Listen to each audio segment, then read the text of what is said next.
it was almost like a chore. Yeah. To do it, and even right now, I'm experiencing some of that myself. Right. Because I've had 2 losses, my brother in May, and then a goddaughter, which really was like a daughter. And this particular one is one I saw very regular, Right. because she would come by the house, pick up a mail and stuff like that. But and losing her in October, you know.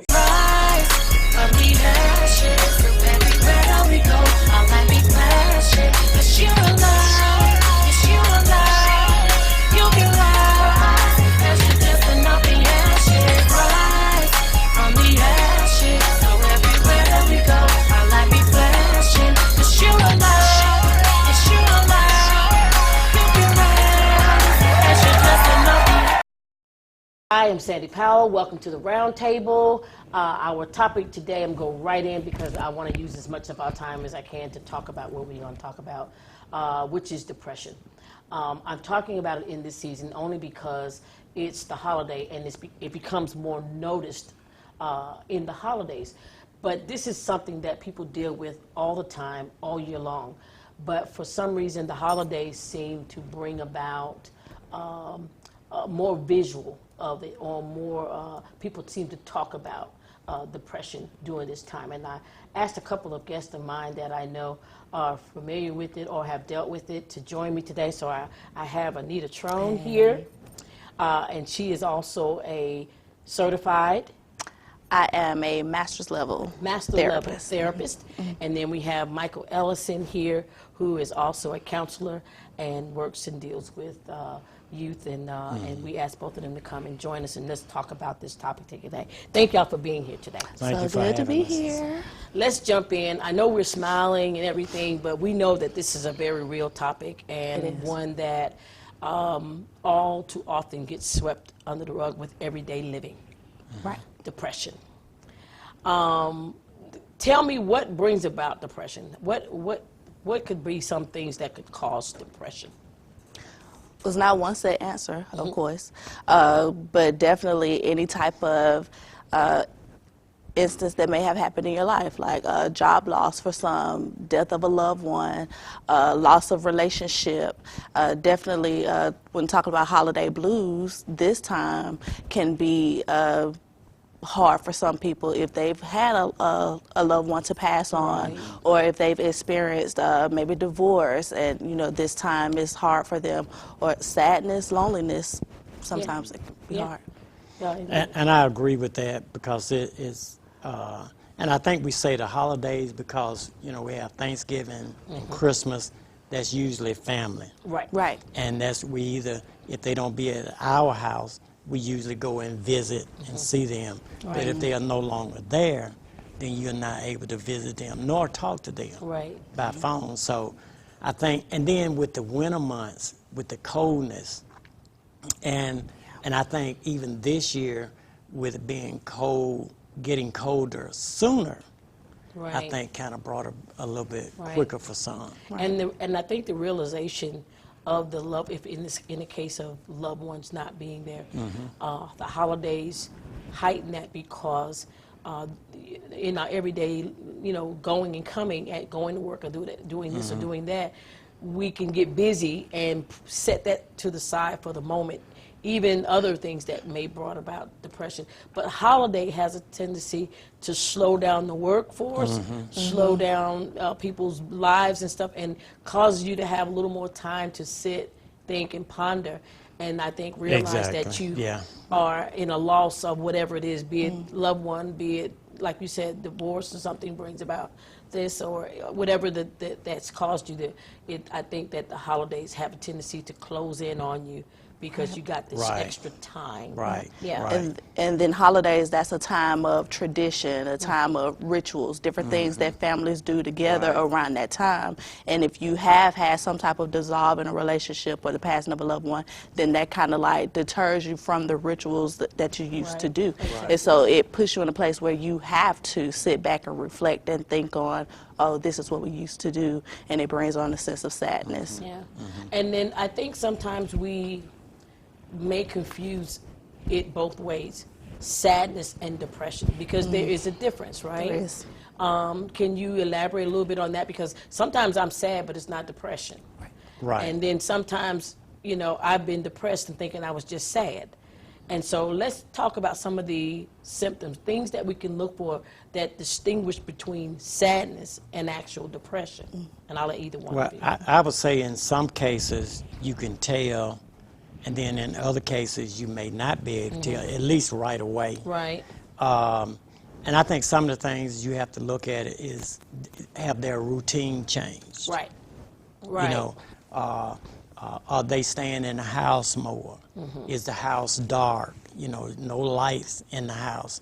And I've seen cases where people literally have black in the house, don't turn on any lights. And they've really learned how to move around the house in the darkness because they've been in there, and they sleep. A lot. They sleep a lot. They're not focused.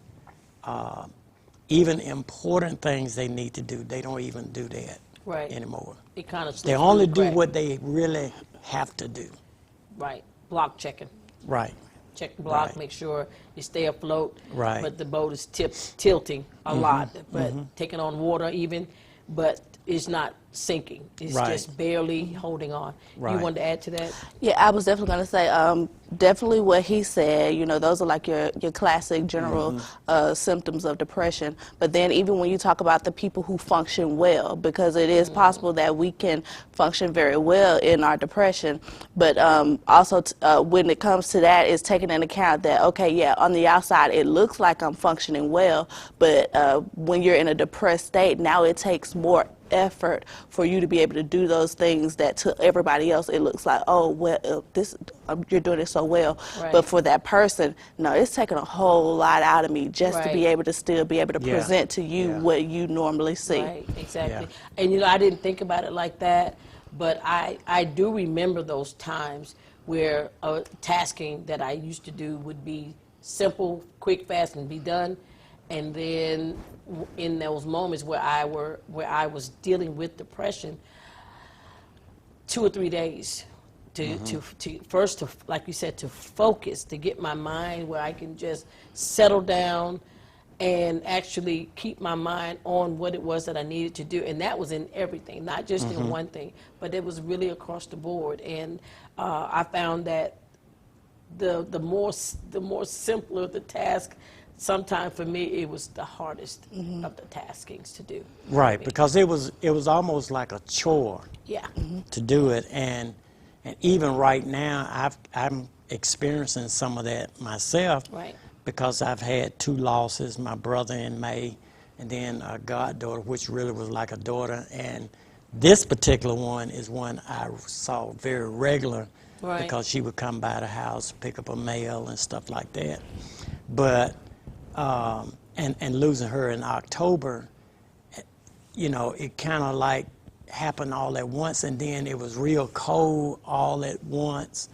It wasn't a great, because, you know, few years ago, you know, it was almost like summertime. It was. During the winter It months, was, you it know. was. And So I we think didn't it- really experience winter. Right. You talked about that back-to-back loss, Right. compounding, which doesn't give your mind and your emotions a chance to breathe before the next wave is coming. And those are those areas where you can slip into depression very easily. Also, too, I know personally that you had a loss of a and people don't believe this, but a pet.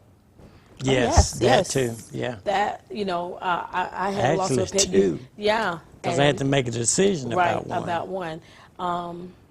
Because one of the animals actually mauled the other animal Right. to death. And so then you ended up that's a loss of 2 animals. And so it's a compounding thing that can cause, and that's how life can be sometimes. And people hide from the word depression because it makes, you know, the stigma is attached to it that there's something wrong with you, that you're weak, and that, you know, you're incompetent or something, you know, you're really to be set aside, when in actuality life is happening. Right. Right. And Right, causing exactly. these things for you to have to deal with and cope with. And so you'll want to speak to that a little bit? Well, I want to just add to that to say, like, it's like a fight on both sides when trying to get people to be more aware with depression. On one side, we have that stigma that we're trying to fight against, but then on the other hand, we have where the word is used so loosely that it almost diminishes the meaning of it. So you'll hear people say, "Oh, I'm depressed," or someone may look at somebody and say like, oh, they're going through a depression, when it's really not even depression. It may just be an extreme case of sadness. And so on both ends we have this fight, because it's like, you know, hey, we're still trying to raise awareness about this illness, and you know, it's a fight on both sides. And I think that that's another thing. People think they can control it. You cannot. You can't. Now, this is another thing. Now, I'm going to go straight into the church world, because I'm going to talk about the church world. Can I talk about it? Because I'm in there. Yeah, I can talk about it, right? Yeah. But we, in our religiousness, and not, you know, understanding that mental illness is a real thing, and that when we try to say that a person with mental illness is somehow demon possessed, No. demon overtaken, or that somehow they are missing it with God or something like that. See, I'm just done.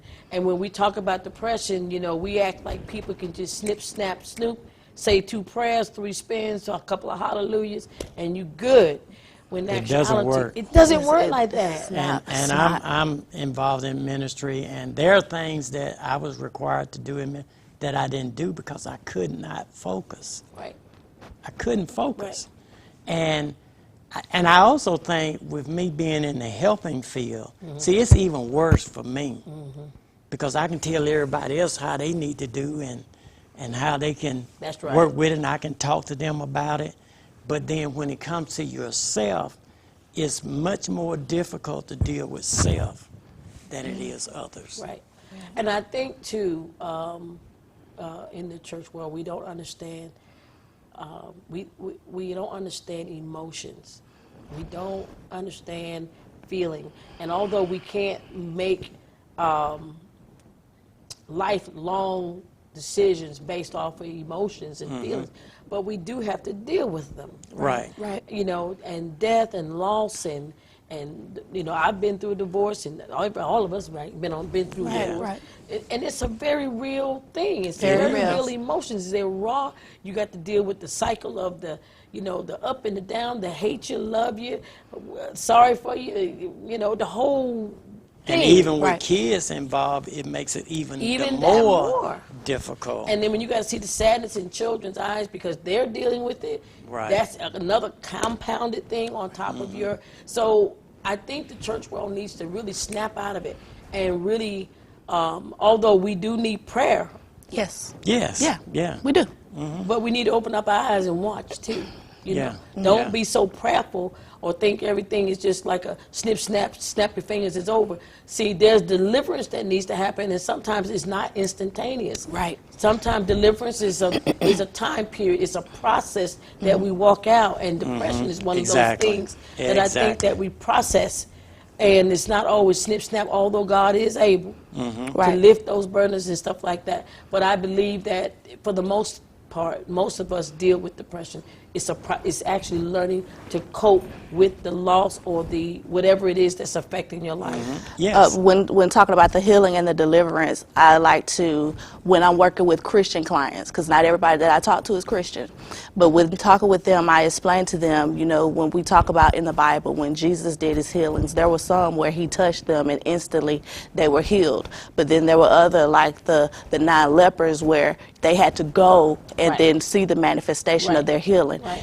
You have to know that my healing is right now, but you don't know how long your process is going to take. Right. So just continue to hold on to that, but still do the work that you need to do.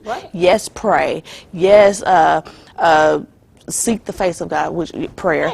But then at the same time, you know, whatever tool is required of you for your journey, because everybody's journey is different. Exactly. Grab that tool. Exactly. Get the help that you need. Exactly. That's exactly right. And I think it's because mental health has been such a difficult area. Right. People don't understand it, nor, and even in the church, Because, see, everything is not just about that. You need that and other things. Right. You know, like a lot of people don't believe you need to go and talk to someone. Yeah. How they going to help me? Well, for me, I know that they can help you to sort things out. Right. Right. Because when you are in this state, everything is kind of coming together. Right. And that's what overwhelms you. Right. Because everything is there in one big ball, but if you take and separate these things, they're much smaller Right. to be able to deal with. I kind of and many times we don't get that. We don't. I kind of picture depression sometimes. It's like all the paper flying around and like one of those things and all of the papers flying around. And counseling kind of allows you to grab one piece at a time and Exactly. put it where it needs to go. Right. And get all of that because your mind is swirling trying to Right. do all of the things that's flying around in those papers you need. But I believe counseling allows you to sort it out. It does. Right. And put it in this proper That's the place. whole perspective That's of Right, it. right. And Yeah. but in the church, we sometimes we don't allow people We healing don't. time. You know, it's just like when we go to surgery, we come visit them in the hospital and say, well, we're praying for your healing. We don't expect for your wound to close up and be, you know, Yeah. right away good. You know, with you know, It's a process. it's a process. But for some reason in mental health, we want that lay hands on, boom, they fall out, get up, snip, snap, you're good to go. And I think that's an issue around the board. So, Yes. because there's a lot of negative stigmas attached It to is. mental health, and but it's a natural part of what we have to deal with in life. Right. And when you have we expect the woman to cry, but we don't expect the man to do that. Right. You're a man, suck it up. Right. I thought for a minute he was calling me a man. No. No. See, women No. we expect it, No. but these men, I'm like, what is it? Yeah. No, I'm just No. kidding. I'm lightening it up. But see, we don't see that because it's like when there's a loss of a child or something. Everybody caters to the mother, but nobody talks to the father. Right. Right. As if he didn't lose a child too. Right. Right. You know. So when we deal with depression and all of these things, we think we just supposed to still go and do. Right. But you can to some degree. I mean, I go to work every day, but I'm not doing work most of those days because I'm not focused. Right. And I think that what the biggest hurdle is recognizing. Yeah. Because for me, that was the big hurdle. I don't get, because I was kind of that person, I don't let folk bother me like that, Right. you know? Yeah. And so when you think your strength is there in that area, when you find out that there's this depression that is on you, it makes it almost kind of hard to rationalize it, because that was my hard thing, was really coming to grip to understand, you know what, I'm feeling this, I can't lift this thing off of me. Right. It was like a heavy weight, and although I kept trying to throw it and kept trying to throw it, I couldn't throw it.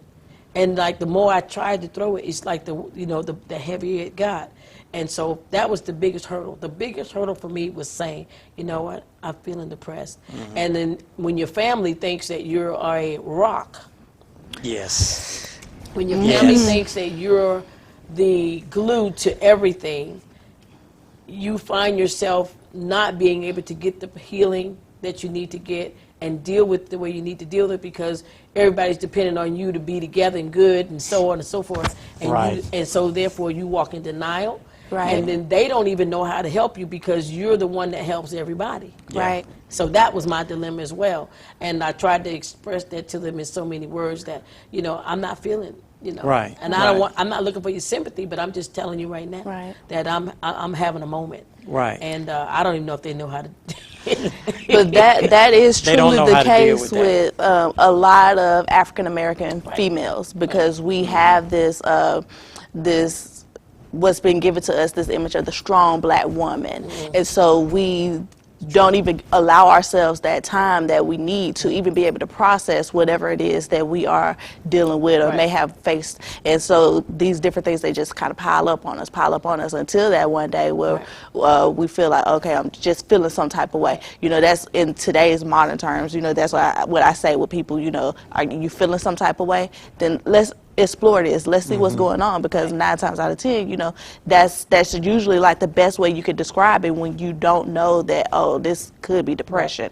And you don't even know. I think one of the biggest things that I recognized that made me realize that is that I had this sadness for no reason.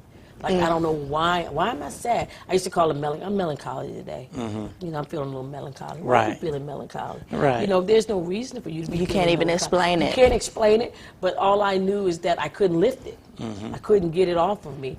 And so being that in that stigma, and I'm sure you as a leader, you know, the boss, you know, people expect for you still to have the answers, still to function, still to be in place.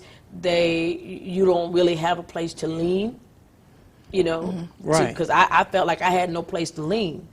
I couldn't really, you know, go and talk to somebody. Who am I talking to? Right. You know, But I think that's something we tell ourselves, that we don't have that, because I think part of it goes back to the denial part. And as we was talking, I was thinking about this with my brother, who did not profess Christ. In my head, I'm thinking, this doesn't bother me because, you know, he got what he wanted. He made his choice. You know, but then I had to realize that's still my brother. That was still my blood brother. So I still have those feelings for him. Because we didn't have a distant relationship. We talked, we all of that, you know. It wasn't like every day, but we talked, we had conversations, you know. We visit with each other, that type of thing. So I had to realize, but that's still your brother. You know? Exactly. And I think in the religious world, that's what we get caught up in, that, well, somehow we ain't supposed to love them. You know, because of that. No, that's still my brother. Well, I don't know what world that is, but where you're not supposed to love your family members that may not be professing Christ or whatever. But in the church world, I think what the main thing we need to come to grips with is understanding that mental health, depression, is something that a lot of people go through, even pastors. And it's real. And it's real. And take people at their word. Yeah, it's you know, because real. we hate in the church world for people to say something negative like, I'm feeling depressed. Oh no, I plead the blood of Jesus, and so on and so forth, or whatever. Well, you can plead what you want, but right now I'm just gonna lay in this bed, and if you keep talking to me, it's gonna be another symptom in this room. But then I think, you know, they don't even realize how much damage that causes. That actually causes more harm than good. Exactly. Because you're not because being they're trying validated. to tell them to be strong. Be strong. When I'm telling you I'm weak, for you to tell me to be strong. Because I feel like just like this. This is the thing about, I'm going to go scripture because this is faith-based, okay? But Job compounded with issue after issue after issue. Was depressed. His words were depressed. You can read them and hear that he was depressed. He hated the day he was born. That's depression. Got angry. But it's a difference between being depressed and my faith in God. It has nothing to do with either one. And I think in the church, sometimes we try to associate the both as the same. And no, it is not. It's not the my same. faith in God has nothing to do with how I'm feeling. And how life has been battering me, and how I might feel, diminished in some kind of way. And that's what I think the stigma has to come off, because we think if I'm depressed, then I can't be close to God, or that me and God can't have a relationship, or somehow I don't fell off the wagon with my faith in God. And it is absolutely nothing to do with that. Right.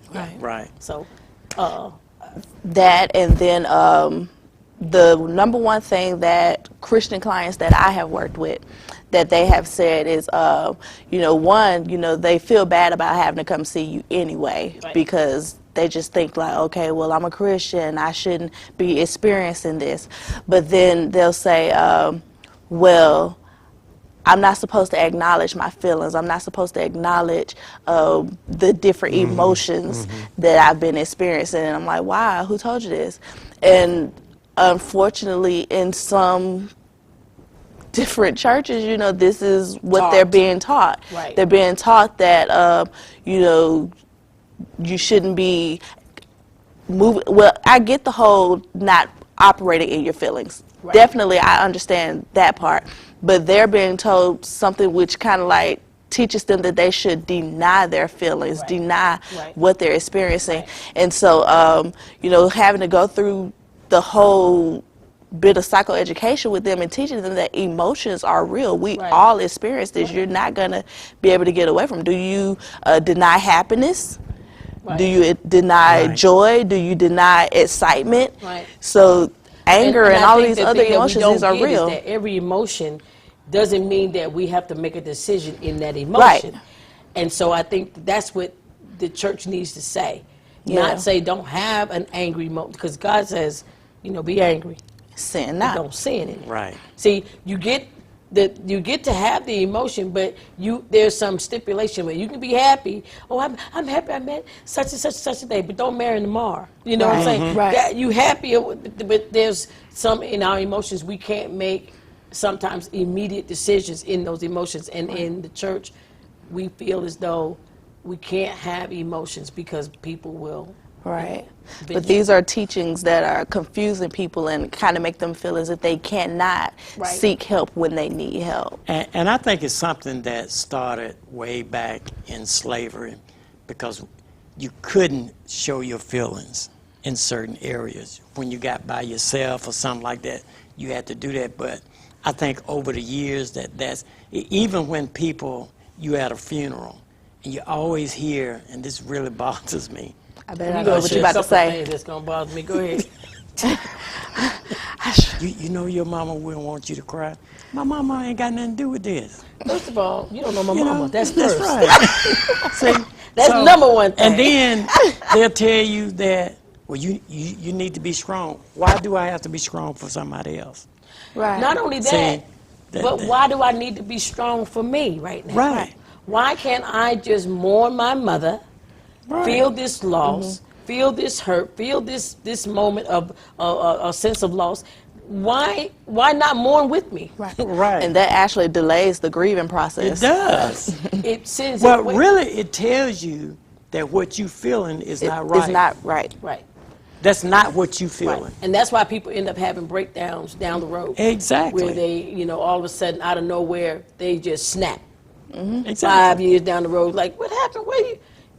Because They've been carrying that. carrying this burden of needing to grieve or needing to have this emotion felt, and they packed it away because somebody gave Yeah, an you keep ignorant pushing it statement down. saying, thank you all for joining us today.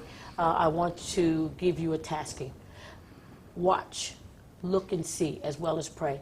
There may be some right around you, or you yourself may be walking in depression or have a moments of depression, and it may surface during the holiday time. Take this time to either get the help that you need, give yourself that gift, or give someone else the gift of getting them the help that they need. So until next week, I thank you for joining us here at the Round Table. We'll see you then.